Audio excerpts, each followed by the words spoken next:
Welcome to the Classical Happy Hour. I'm your host, Martin Davids. This is the show where my guests and I talk about music while enjoying a tasty beverage. Then we try to play some music together. Today's guest is Micheal Beattie. I'm totally keeping that. Hi, Micheal. Hi, Marty. We're a little punchy. We've been rehearsing all day, so. Yeah, it's great to finally get you here on the show. It's good to be here. Welcome to Chicago again. So for my listeners who don't know you, can you tell me about what you do for work these days? Well, I live in Boston, and I split my time between administrative job at Emmanuel Music, which is a group that does a Bach cantata every weekend, and then a lot of evening concerts. And so I'm basically kind of the contractor, artistic administrator for that, which is a part-time job. And then when I'm not being an administrator, I'm a freelance keyboard player, harpsichordist, organist, even pianist if people push me really hard. So I think I met you. Got it. You were conducting like Chicago Opera Theater or something. I think it was Tezio, and I had stepped in for the conductor who withdrew. I think that was anyway. I feel like it was even before then, and you were like one of the keyboard players in the pit for something. Could be. Anyway, yeah, it's been at least 20 years, I think. Yeah, I guess. Yeah, it's been a while. So, like, tell me a little about your education. Like, how did you learn how to be a conductor / organist, harpsichordist, pianist? Well, assuming that I've actually learned how to do that. Well, I trained as a pianist, so I went to the Eastman School as a kind of. I didn't ever think I was going to be a concert pianist. I was disabused of that idea, but I thought I'd be an accompanist and maybe an opera coach or something like that, and then so I was a piano major, and then after school, before I went to grad school, I injured my hand, so I had to kind of reevaluate, playing Liszt transcendental etudes, for instance, was, those days were definitely over. So I just was trying to figure out what to do, and I knew I liked to accompany, so I got a degree at BU in accompanying, mainly working with singers. And so I got sort of interested in, collaborative playing, and that took me eventually to be the rehearsal pianist for the Peter Sellers Mozart operas that were kind of a big deal back when you were probably a teenager. I don't know, back in the 90s, 80s and 90s. And at that point, I met Craig Smith, who was music director of Emmanuel Music. He's now deceased, but he had created this program at Emmanuel Church it's now about 55 years old, of doing a Bach cantata every Sunday, which back in the 70s was definitely an unusual. Nobody else in the country was doing it then. That's not really the case anymore, is it? But, and so he said, well, do you know how to read figures? And I said, well, figured bass, that is. And I said, oh yeah, sure. I didn't.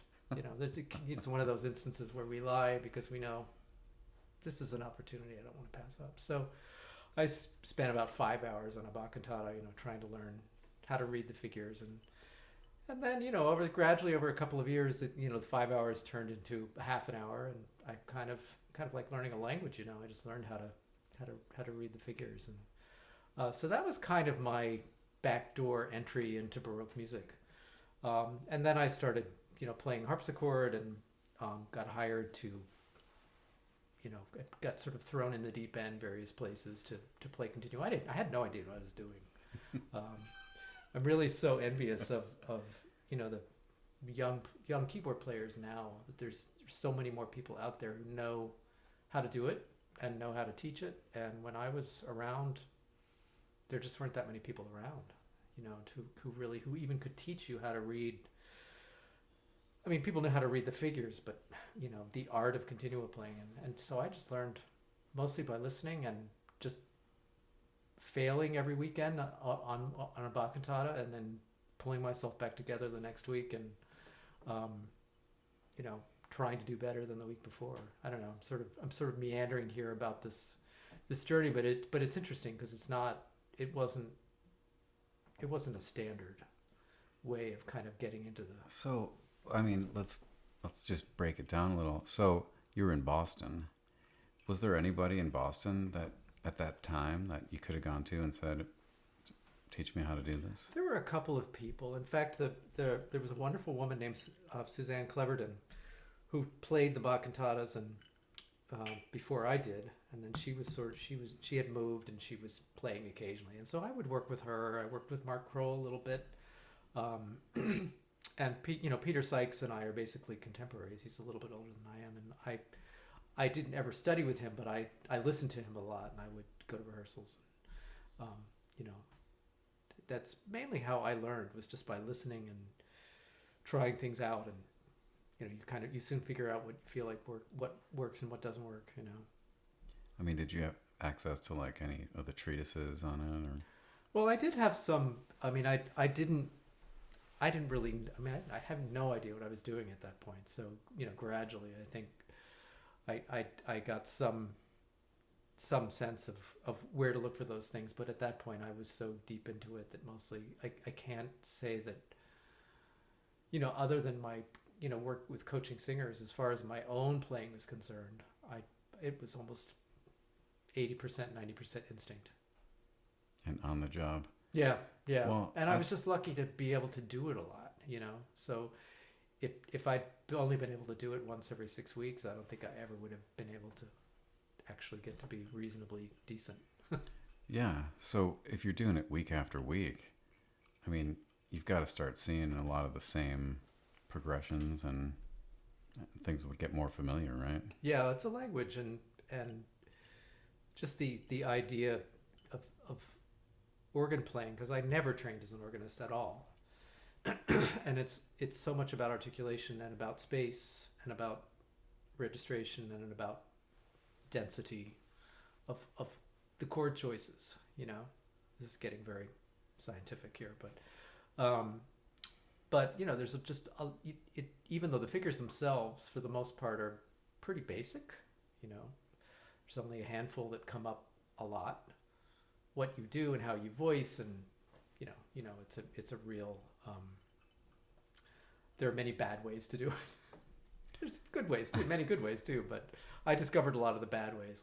Let's put it that way. But if you're playing Bach every week, so it's all in German. How's your German?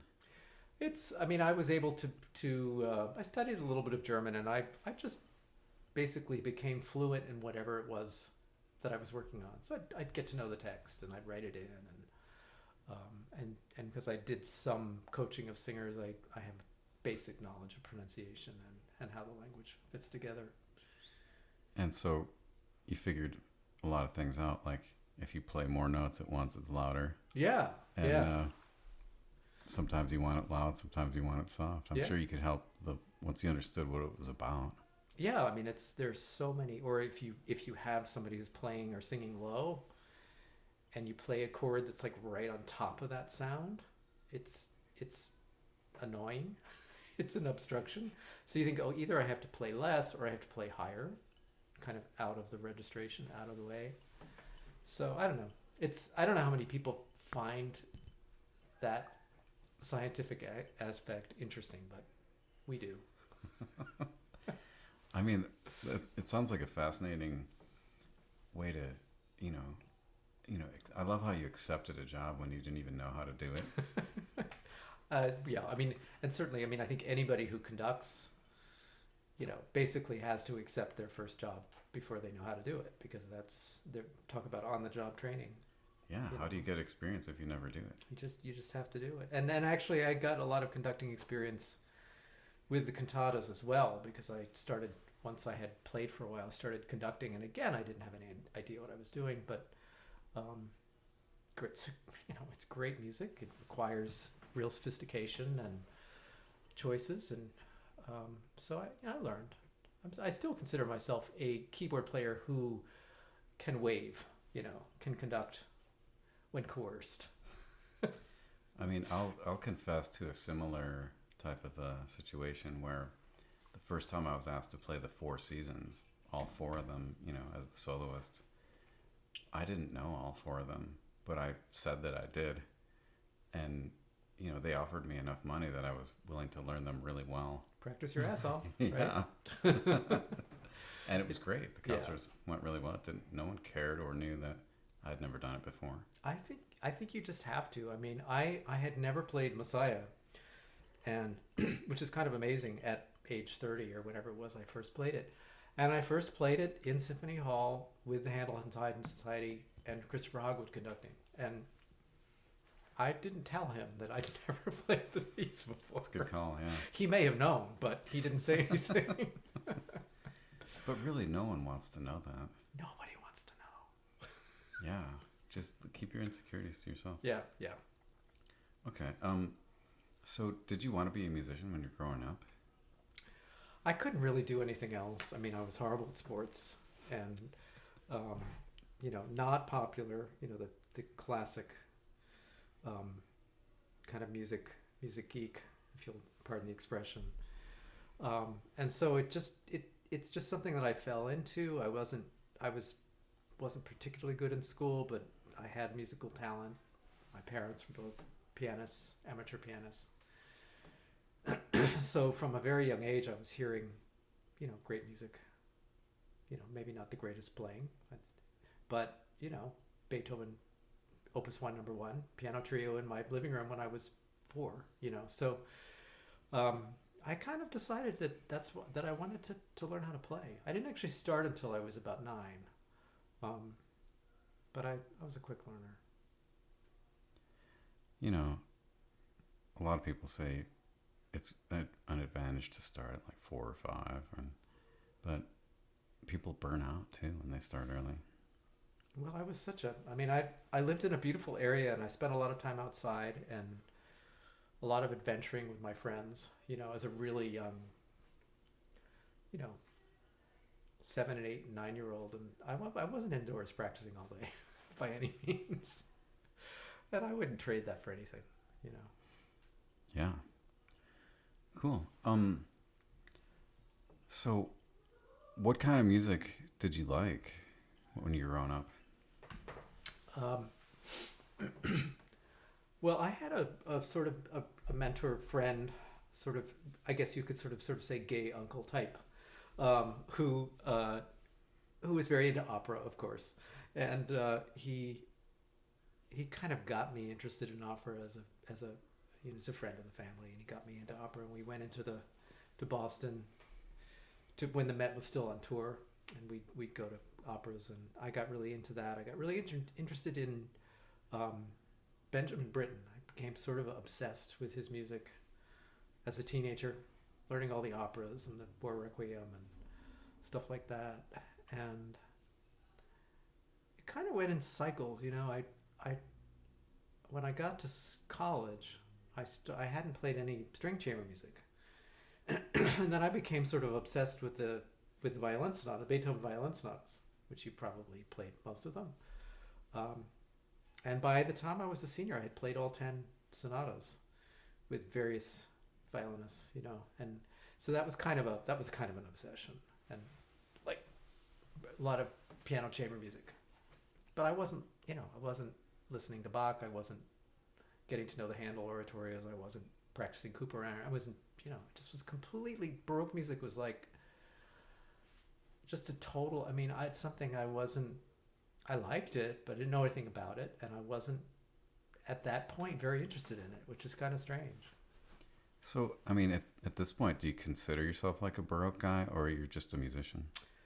I think, I'm pretty self-effacing when it comes to my knowledge of, people call me a Baroque expert. I think I know a lot about the repertoire, but I come to this stuff still from, I try to read the treatises when I can discipline myself, and certainly do as much reading as I can, but I'm an instinctive musician, and I'm so interested in music of all periods. So even though Baroque music is almost exclusively what I get hired to do now, and I don't object to it, but it's certainly was not something I would have expected at all, even as a 20-something, Yeah, I consider myself more or less a Baroque violinist, but I'll play anything, and I quite enjoy even playing the pop music, Mm-hmm.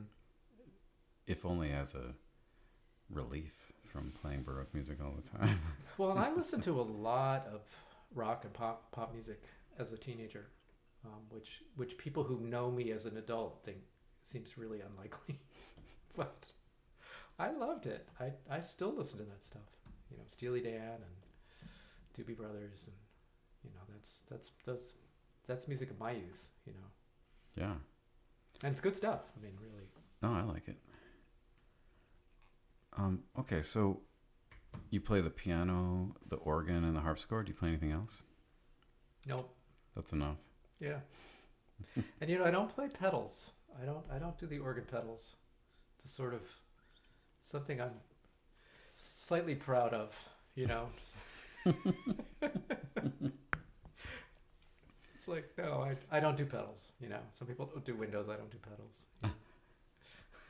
Okay, so if you're playing a prelude at a church, you're just using the keyboards. I just use the keyboards, yeah. Yeah. It's kind of pathetic really, but I just never learned. I never was interested in, you know, I thought 2 hands is enough, you know. It's like Yeah, it becomes like a workout. yeah, and it's just, you know, I'm just not coordinated enough with the feet. Let's put it that way. Yeah, I mean, tapping your toes is I can hard do a enough. pedal, you know, like find the low C and just hold it, you know. That's about the extent of it. I mean, there are some pieces where there's a really long pedal. Maybe you could throw that in. I could. If you played with your pedals. Right. Well, the one thing that I love about my church job is that I play and or conduct the cantata, sometimes conduct the chorus and motet literature, but I don't play the hymns and I don't do the church organ. So that's like the only church job I think I can imagine that I could actually do, because it doesn't require me to play the pedals. Yeah, so you've got people for that. We do, yeah. That's good.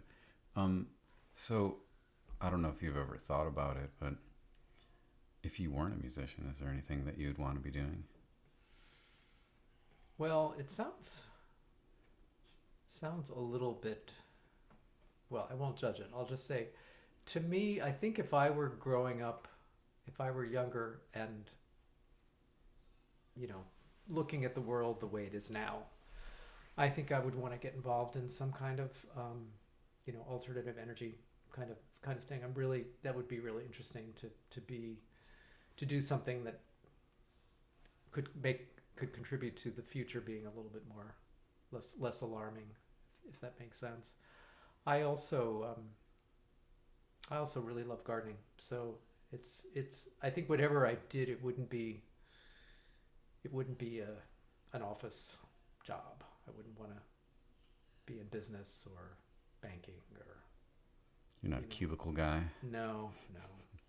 I mean, I'm no athlete, but I just like to move around. I don't like to be sitting in a chair all day. Yeah. I mean, even when you're sitting at the harpsichord or organ, you're not just sitting there. Not if I can help it, yeah. Take breaks, stand up, you know. Well, you'll be glad to know that this podcast is being powered by my solar panels right now. Excellent. I approve. So, what do you love about being a musician?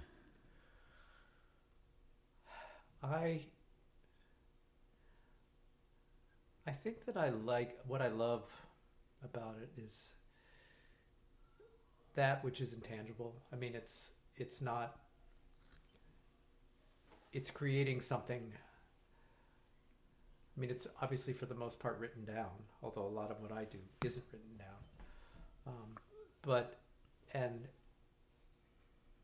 it's always different. It always changes. It's all you can find a way to connect to the emotion, channel your own emotions through, you know, anger and beauty and, you know, happiness and all that stuff. So I think it's the emotional connection to something that's not mechanical. That's something that the human race could probably survive without, but what makes our lives so much better.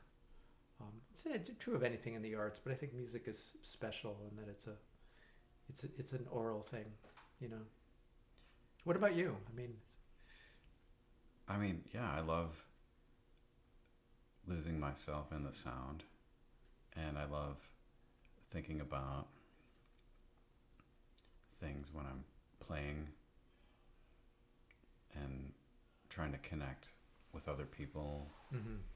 And sometimes you can just feel everyone in the audience, and other times they're just not that into it. Yeah, no, that's true. But it is.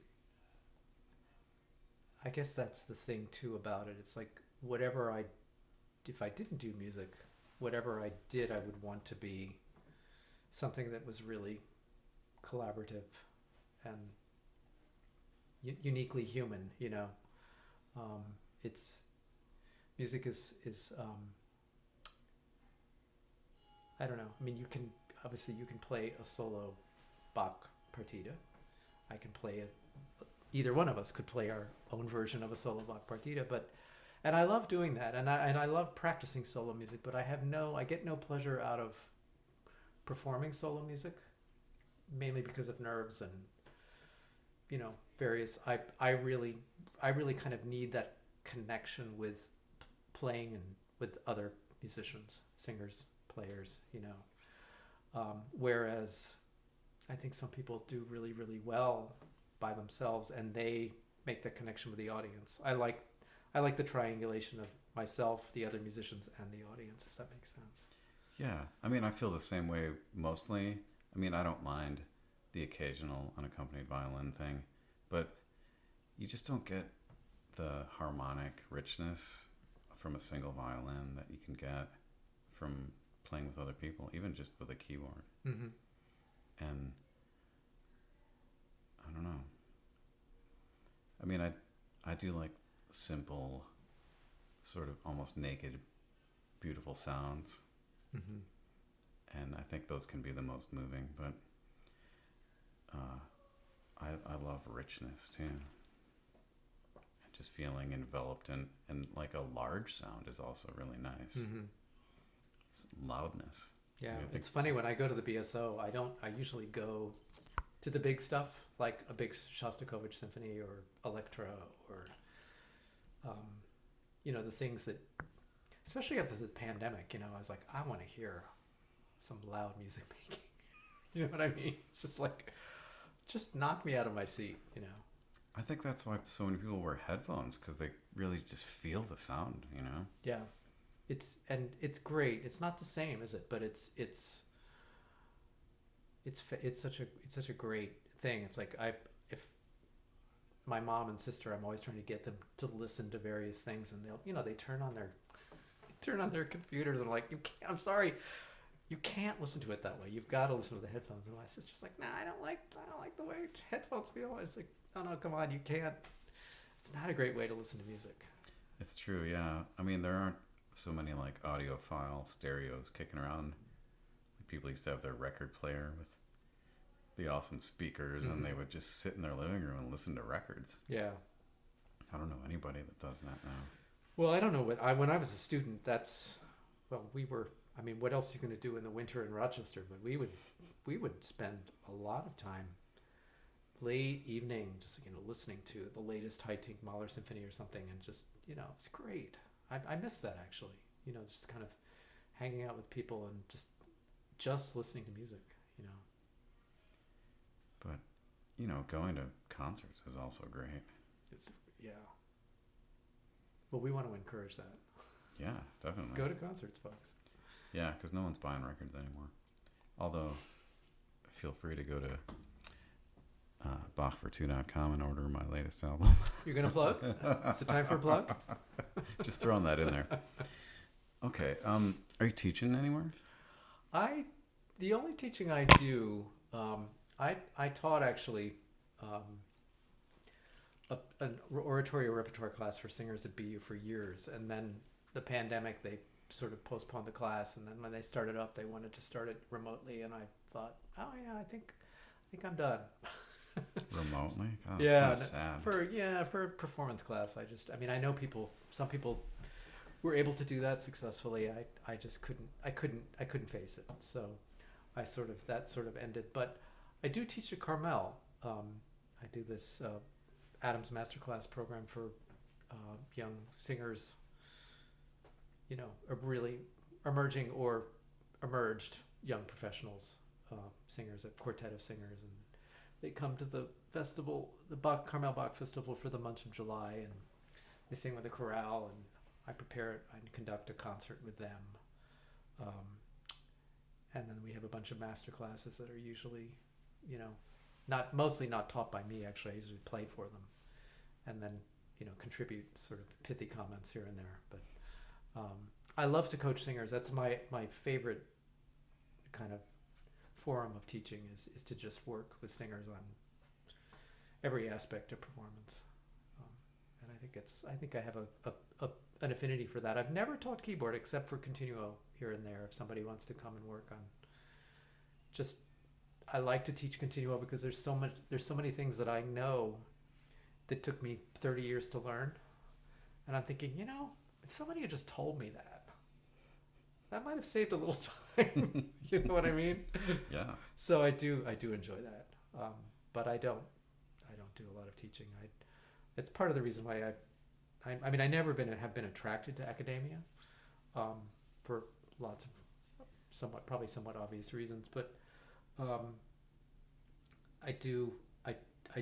That's one of the reasons why I took this administrative job, which I really enjoy, and allows me to be pretty choosy about the musical things that I do.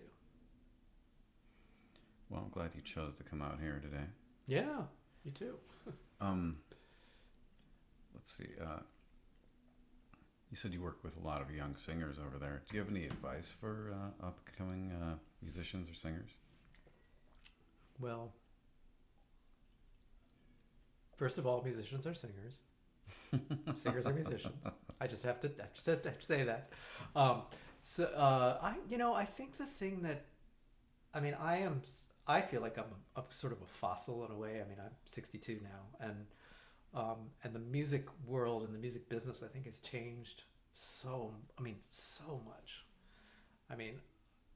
The way I got into music would not, it probably wouldn't happen the same way now, because there just aren't those opportunities. So certainly when I work with young singers, especially, I just say, you just have to be able to do anything. You have to learn to be as adaptable, get as comfortable as many different styles, languages, periods of music, sight reading, learning, just practice sight reading and learning a lot of music quickly, because there's a lot of great people out there, and the ones that are quick and can step in and impress, on a dime, that's often the ones that end up working, I think. But I think there's also a kind of sort of business aspect of, social media, accessibility. The whole thing, the whole conversation about accessibility that's not the kind of conversations we were having 20, 30 years ago. So, and I feel kind of ill-equipped to advise. In some cases, I feel like I have a lot to learn from the younger musicians that way, because they're just more out there trying different things. And I'm thinking about someone like Edwin, who we were talking about, who's just so comfortable in so many different forums and styles of music, and I think he's really figured out how things work today, which for me is still, I feel like an oldster. So I'm just going along for the ride, Well, you're working today. I'm working today. That's true. That's all we got. Okay, speaking of working, do you have anything cool coming up? What's coming up? Well, this week we've got St. Matthew Passion with Music of the Baroque. That's right. That's coming up, and then right after that, we of course it's Holy Week at Emmanuel, so I'll be doing a lot of stuff then, and then I think this is embarrassing. I'm playing one of the Gluck operas, one of the Iphigenias. I just don't remember where he was on that particular opera. I haven't cracked the score yet, but I'm playing that with Boston Baroque, so that'll just be kind of harpsichord continuo. So that's the next big project, I would say.